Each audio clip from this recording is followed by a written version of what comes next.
ساختمان بینای تعلیمی در دهه ذهیبت جامعه دهاتی اسکالونی ناحیه رشت به استقبال جشن 30 سالگی استقلال دولتی جمهوری تاجیکستان پیش بینی شده بود. ضرورت ساختمان بینای نو اساساً از نرسیدن صنفخانه ها و زیاد شدن شماره خوانندگان پیش آمد تا بینای نوی تعلیمی و دیگر زیربناهای علاوه‌ای بنیاد کرده شود.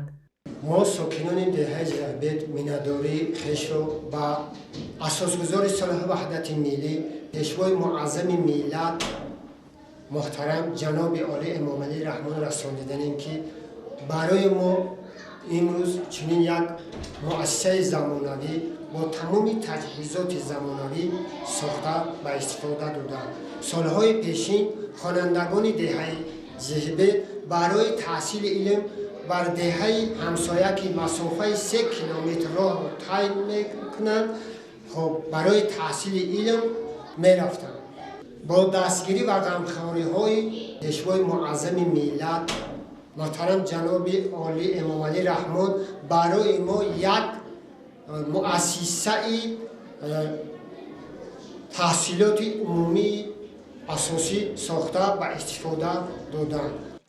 در رفت قبول انشاءات نماینده مقامات اجرایی حکومت دولتی قید نمود که در پرتو کارهای آبادانی تا همین دوره سال جاری 10 بینای نوی تعلیمی، 16 صنفخانه و دیگر زیربناهای علاوه‌ای در نزد مؤسسه‌های تعلیمی با مقصد فراهم آوردن شرایط مساعد برای پیشرفت تعلیم و تربیت خوانندگان ساخته و استفاده داده شده است.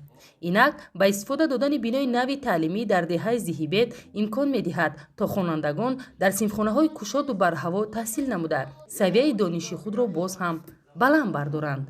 بینای کتابخانه دهه پاجای جامعه دهاتی به نام باقی رحیمزاده در پرتو هدایت‌های پرزیدنت جمهوری تاجیکستان پیشوای ملت محترم امام علی رحمان با مقصد جلب جوانان به آموزش اثرهای شاعران و نویسندگان و بلند برداشتن ذوق کتابخوانی بنیاد شده است. زیرا سالها باز در این دهه دوردست چنین مکان علم و دانش آموزی برای اهالی بخصوص جوانان موجود نبود.